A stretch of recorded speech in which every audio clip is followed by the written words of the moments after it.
The room was warm with familiar faces, the kind of gathering meant to feel safe.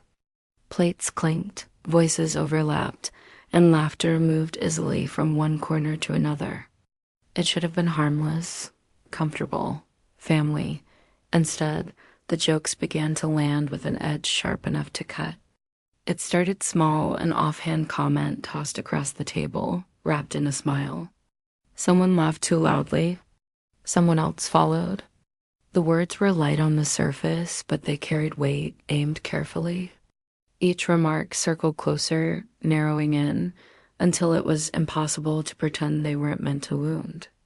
"Oh, remember when you tried that?" she said, tilting her head just enough to invite attention. "So ambitious back then?" The room chuckled, the kind of laughter that doesn't check for damage. Another joke followed, then another. Each one framed as teasing, each one delivered with precision. They weren't spontaneous. They were rehearsed. Years of resentment condensed into punchlines, released where witnesses could do the rest of the work. Every laugh reinforced the message. This is who gets to stand tall here, and this is who doesn't. Eyes flicked around the table, gauging reactions. Some people laughed because they didn't know how else to respond. Others laughed because it was easier than challenging cruelty. A few looked away, suddenly fascinated by their plates. No one stopped it. That silence was louder than the jokes themselves. She thrived on it. The attention, the approval, the sense of control that came from making someone else the target. Each joke rose a little higher, grew a little bolder. The tone sharpened, but the smile never slipped. That smile had always been her shield sweet enough to excuse anything that followed. "Don't take it so seriously," she added quickly, waving a hand as if kindness could be patched on after the damage. "It's just family humor." Family humor. A phrase that excused everything and healed nothing. The laughter returned, thinner this time. Something in the air shifted. Maybe it was the way the jokes lingered a second too long. Maybe it was the way the room waited, sensing there was more coming. Or maybe it was the look on her fiancé's face, the one person not laughing at all. At first, he seemed distracted, nodding politely, playing along. Then one comment landed differently. A detail slipped out that wasn't meant to be shared so openly. A reference to a past role, a decision, a title that should have stayed buried under years of dismissal. His smile froze. Color drained from his face as if someone had pulled the ground out from under him. His hand tightened around his glass, knuckles whitening. Eyes lifted slowly, not toward the speaker, but toward the target of the joke. Recognition flashed sudden, unmistakable, and deeply unsettling. He knew. The room hadn't noticed yet. The laughter was still echoing, still feeding her confidence.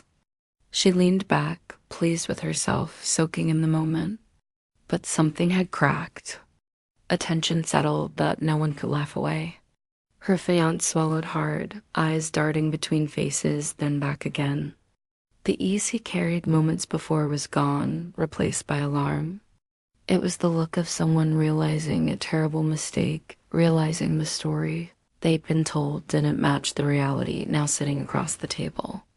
The mocking paused, just briefly, as if the room sensed the shift. Someone cleared their throat. Another reached for a drink. And then he spoke, voice low, uncertain. "You're the judge?" The question fell into the room like a dropped plate. Conversation stopped mid-breath. Smiles collapsed. Someone laughed reflexively, then stopped when no one joined in. Her face drained next. The confidence evaporated, replaced by confusion that quickly turned to panic. She tried to recover, to laugh it off, but the sound came out wrong, thin, brittle. "What?" she said too quickly. "No, that's not." But he was already looking again, searching for confirmation. Years of carefully curated narrative began unraveling in his expression. The jokes weren't funny anymore. They were dangerous. The room shifted from amusement to disbelief in seconds. Whispers sparked. Eyes widened. Someone asked a question that went unanswered. The hierarchy she'd enforced with humor cracked under the weight of truth she hadn't expected to surface. In that silence, everything she had tried to control slipped through her fingers. The jokes no longer landed. The laughter didn't return. The power changed hands without a single insult thrown back. And for the first time, the one who had mocked so confidently looked very, very small. The cruelty didn't come out of nowhere. It never does. It was layered, polished, practiced over years of comparison and quiet competition. Every joke that night carried the weight of old grudges. Every smile stretched thin over resentment that had never been resolved, only buried and fed. She had always watched closely. Every milestone reached, every choice made independently, every moment of quiet success had been noted, measured, and stored away. Praise directed elsewhere never passed unnoticed. It settled into her like a slow-burning irritation, turning admiration into envy and envy into something far sharper. The insults weren't clumsy. They were precise. Each remark referenced a past moment that had been twisted just enough to sound harmless while landing exactly where it hurt. A childhood memory reframed to imply failure. A career decision reduced to luck. A personal boundary mocked as weakness. All delivered with a light laugh, as if cruelty could be excused by tone alone. She smiled the entire time. That smile had always been her armor. Sweet enough to disarm, polished enough to convince everyone she meant no harm. It was the same smile she used when she felt threatened, when comparison gnawed at her confidence, when someone else's presence reminded her of what she hadn't achieved. Because beneath the confidence she projected, insecurity ruled everything. Every achievement that wasn't hers felt like a personal insult. Every ounce of independence displayed by someone else made her feel smaller. And instead of confronting that emptiness, she learned to disguise it by cutting others down just enough to stand taller by comparison. The family had mistaken her sharpness for humor for years. They laughed because it was easier than acknowledging the malice beneath it. They excused it because it didn't target them. And in that acceptance, her behavior grew bolder. That night was no different. She leaned into the attention, basking in the sound of laughter that validated her. The room fed her confidence, and she fed the room carefully curated contempt. Each joke drew from a history she'd rewritten to favor herself. A narrative where she was always the stronger one, the smarter one, the more deserving one. But jealousy has a way of slipping through even the most controlled performance. It showed in the way her eyes flicked too quickly when accomplishments were mentioned, in the way her jaw tightened when others spoke with authority, in the way she rushed to undermine, to redirect, to belittle anything to pull the focus back to herself. The truth was simple, though deeply uncomfortable. She had never stopped competing. Not for approval, not for success, but for superiority. And that competition had become exhausting. The bitterness that surfaced that night had been fermenting for years, fueled by comparisons she never won and validations she never received. She needed the jokes to land. She needed the room to agree, because without that agreement, she would be forced to face the reality she worked so hard to avoid. That someone else's strength didn't diminish her worth unless she believed it did. Her fiancé watched quietly, the tension in his posture growing with every comment. The smile she wore for the room didn't reach him. He wasn't hearing jokes, he was hearing contempt, and more than that, he was recognizing a pattern he'd never seen so clearly before. The cruelty wasn't playful, it was intentional. And intention changes everything. When jealousy finally shows its face, it's never pretty. It scrapes away the charm, exposes the cracks, and reveals how fragile confidence really is when built on comparison. Her laughter grew louder as her control slipped. She tried to dominate the moment, unaware that she was unraveling her own carefully constructed image.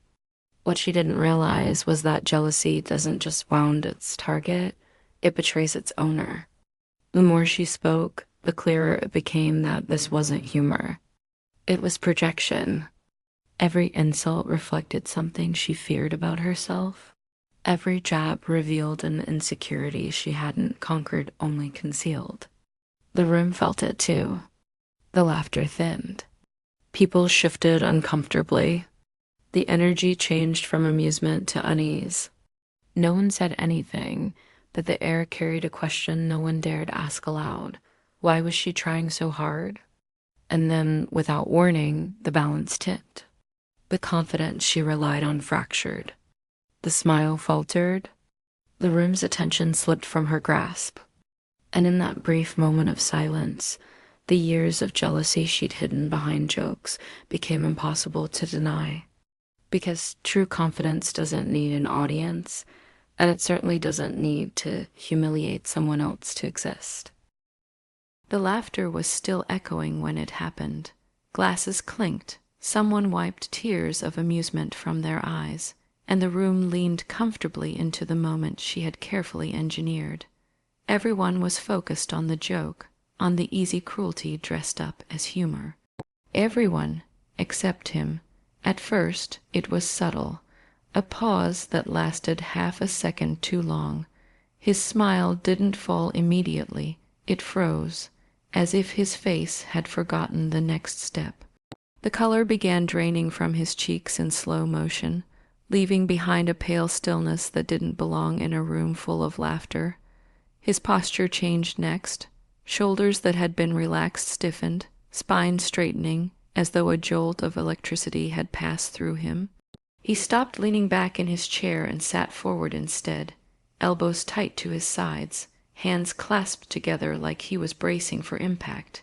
He was listening now, really listening. Another comment followed, meant to land as a final blow, wrapped neatly in sarcasm. The name slipped out casually, almost lazily, as if it meant nothing at all. But the moment it was spoken, something unmistakable happened behind his eyes. Recognition, not curiosity, not confusion, recognition. His gaze snapped up, sharp and searching, cutting through the room until it landed exactly where it needed to. For a brief moment, the noise around them faded.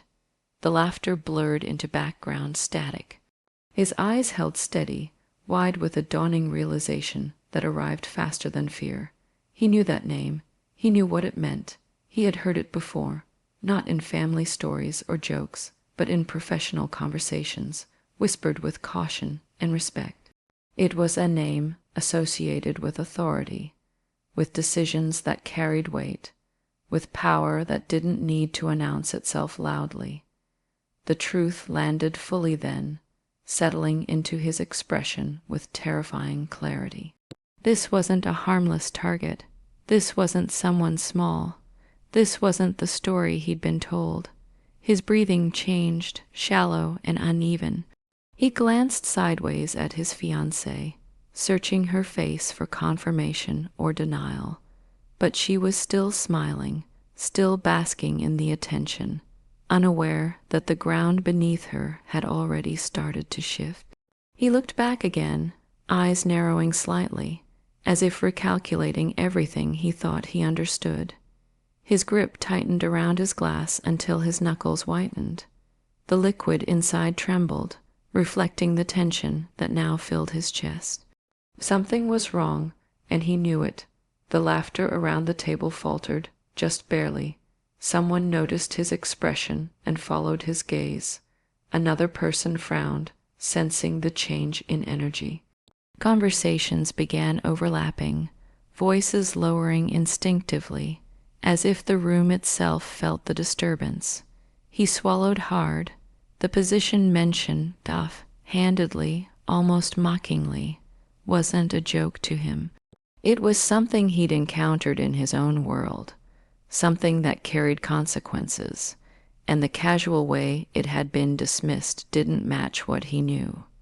He leaned closer, voice low, hesitant, as though afraid to break the fragile balance holding the moment together. "You're the judge?" The question didn't sound accusatory. It sounded stunned. The room fell silent. Her laughter cut off abruptly, hanging unfinished in the air. She turned toward him, eyes wide with irritation and confusion. "What are you talking about?" she asked quickly, trying to regain control. "You're misunderstanding." But he wasn't listening anymore. His eyes never left their focus, searching for confirmation he already felt in his bones. The calm, the restraint, the refusal to react. It all made sense now. The quiet confidence he hadn't noticed before suddenly appeared obvious. This wasn't humility. It was authority unannounced. A bead of sweat formed at his temple. He shifted in his seat, suddenly aware of how exposed he felt. Everything he thought he knew about the dynamic in that room had been wrong. The story he'd been fed, the one where his fiancé stood above someone she claimed was insignificant, collapsed in an instant. He had walked into a lie, and worse, he had laughed along with it. The realization hit him with a sharpness that left no room for denial. If this was true, then everything else she'd said, every cruel joke, every dismissive comment, wasn't humor. It was manipulation, and he had been standing on the wrong side of it. The power in the room shifted without a word being spoken. Her smile faltered now, cracking at the edges.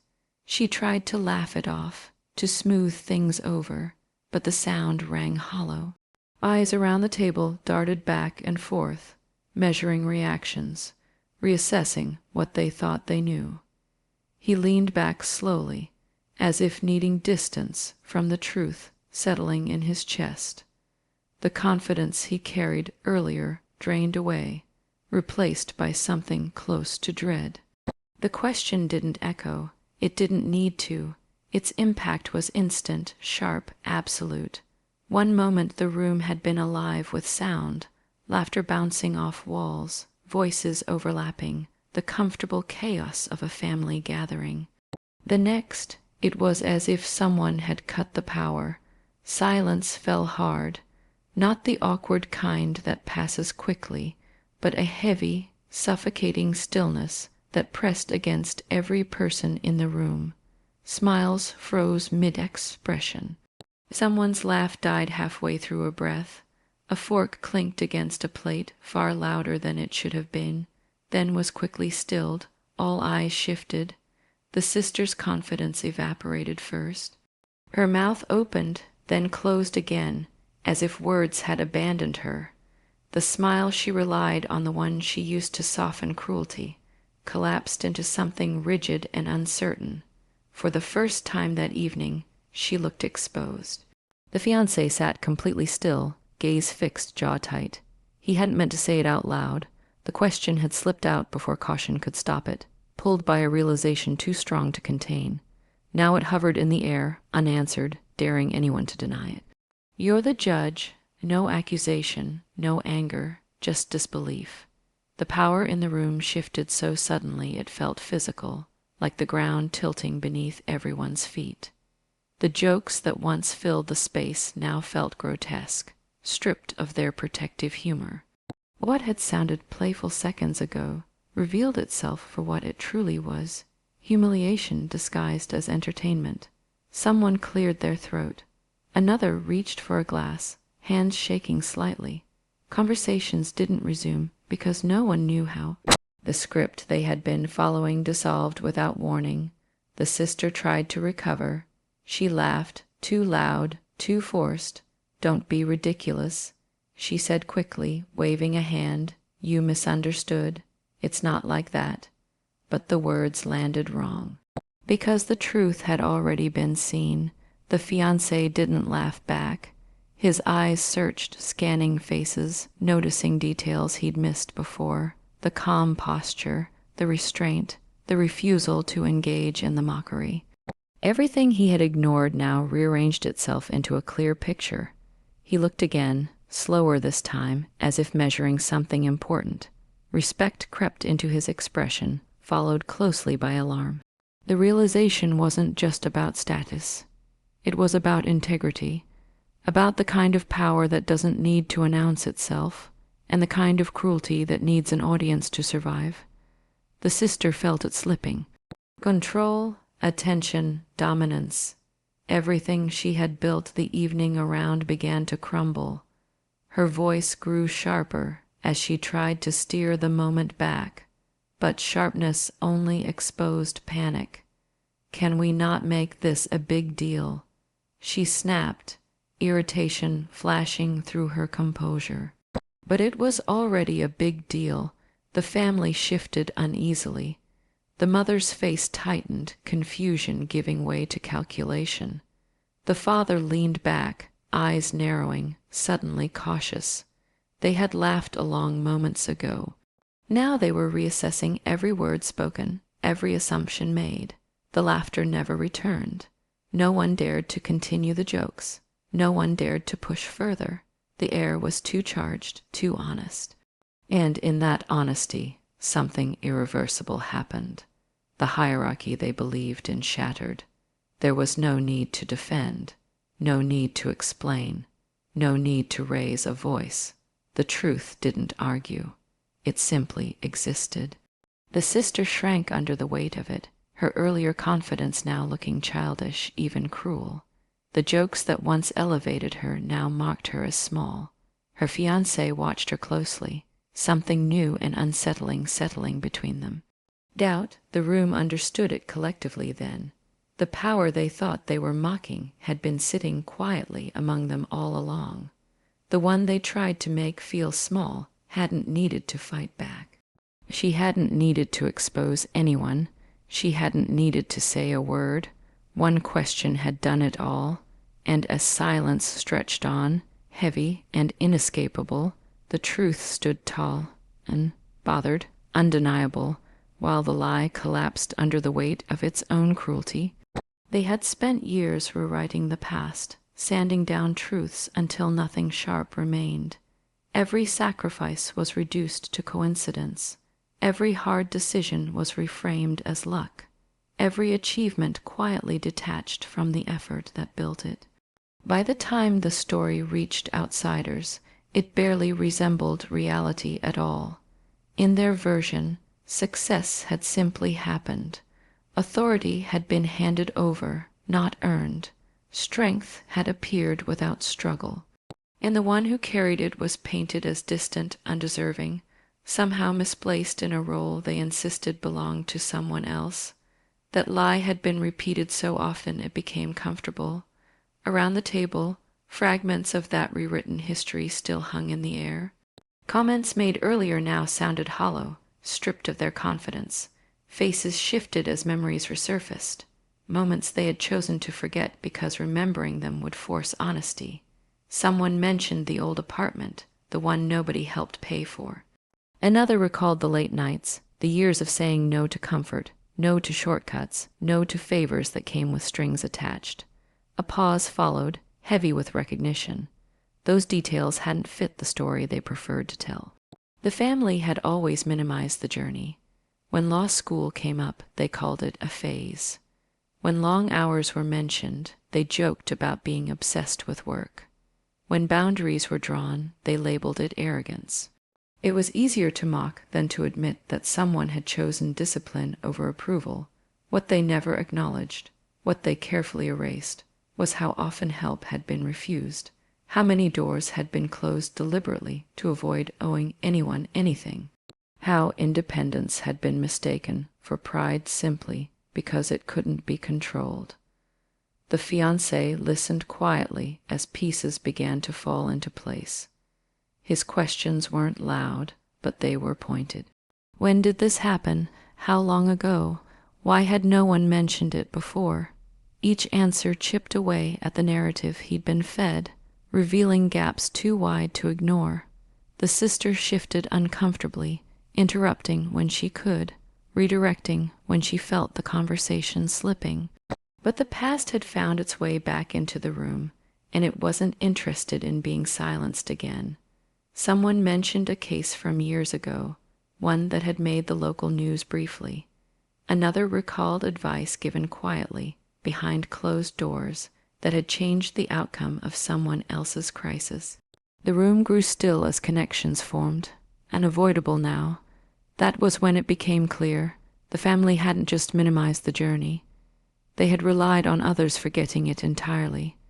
They had told themselves a different story so long that they believed it. One where success came from favoritism, not merit, where authority was accidental, where power was something borrowed, not built.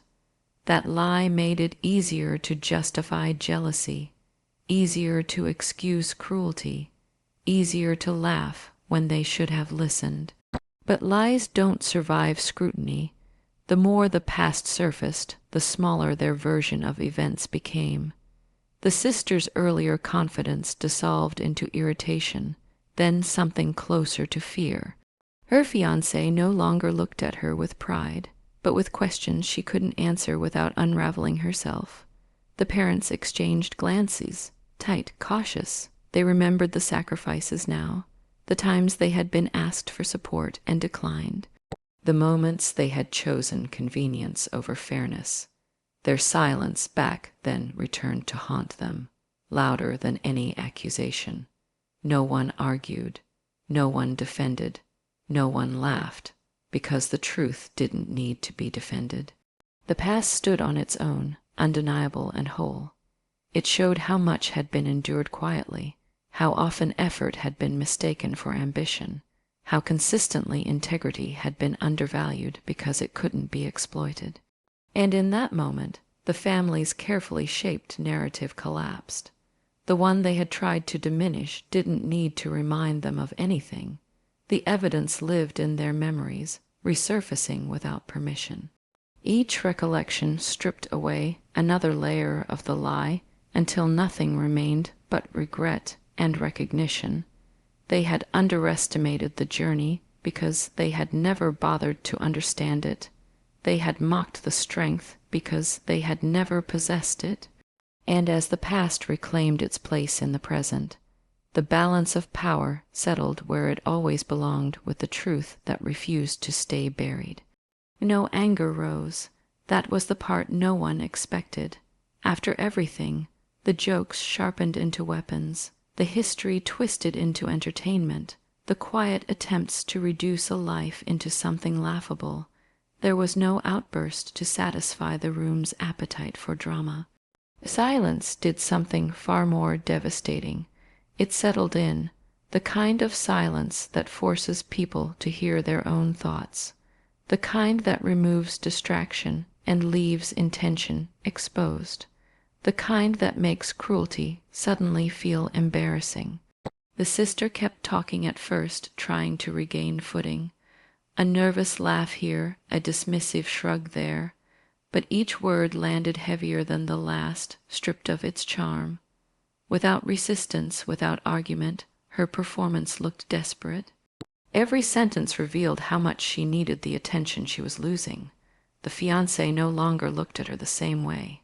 His eyes followed the quiet composure across the table instead, measuring, reassessing, recalculating everything he thought he understood. He wasn't impressed by volume or wit anymore. He was unsettled by restraint. That restraint had been earned. Years of being underestimated teach a person something valuable. Not every truth needs to be shouted to be believed. Not every insult deserves a response. Sometimes the strongest position is the one that refuses to engage in the spectacle at all. The family felt it too, the shift. The sudden awareness that the target of their humor wasn't scrambling, wasn't shrinking, wasn't pleading for approval. That alone dismantled the illusion they relied on. They had expected embarrassment. They had expected defensiveness. They had expected anger. They hadn't expected dignity. The mother avoided eye contact. The father cleared his throat and said nothing. People who had laughed earlier now studied the tablecloth, suddenly aware of how exposed their silence made them. Complicity has a way of feeling harmless until it's seen clearly. No accusations were thrown. No past wrongs were listed. There was no need to relive every slight to prove their existence. The truth had already surfaced, and it stood firm without explanation. The sister's voice wavered as she tried again to redirect the moment. "You're being too sensitive," she muttered, a final attempt to regain control. But sensitivity wasn't what had changed the room. Clarity had. The fiancé spoke again, softer this time, asking questions that mattered. About the past, about the work, about the path that led here. Each answer confirmed what he already suspected. He had been given a version of events designed to flatter one person at the expense of another. That realization didn't just fracture trust, it redirected respect. The sister watched it happen in real time. The attention she had curated slipped away, replaced by something she couldn't manipulate. She had relied on noise to dominate, on mockery to elevate herself. Without an opponent willing to fight back, she had nothing left to stand on.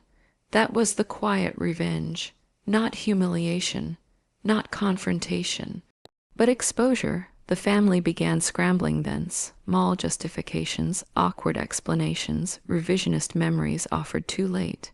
Each attempt to soften the truth only sharpened it. They weren't defending anyone anymore. They were defending themselves. And still, nothing needed to be said. Walking away didn't mean leaving the room immediately. It meant emotionally stepping out of a role that had never been fair. It meant refusing to carry shame that was never earned. It meant allowing others to sit with the consequences of their own behavior.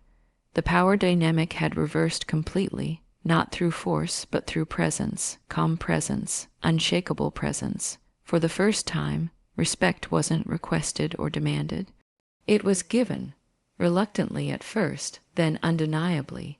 Even those who didn't want to acknowledge it felt it settle into place. The sister avoided eye contact now. The jokes were gone. The laughter never returned. Her confidence, once so loud, shrank into something brittle and defensive. She had tried to belittle someone into silence, and instead revealed herself fully. That was the cost of cruelty when it meets dignity. No one chased after validation. No one waited for an apology that wouldn't come. There was no satisfaction taken in watching them scram. Well, only a quiet certainty that nothing more was needed. Because when truth stands unchallenged, lies collapse on their own. And the one they tried to diminish didn't leave victorious in their eyes, but whole in their own. If this story moved you, challenged you, or made you see silence differently, don't forget to like this video. It helps these stories reach others who need them. Subscribe for more powerful family dramas, hidden betrayals, and quiet victories that remind us dignity always wins. And share your thoughts in the comments. Your voice matters here. Until the next story, stay strong, stay aware, and never underestimate your worth.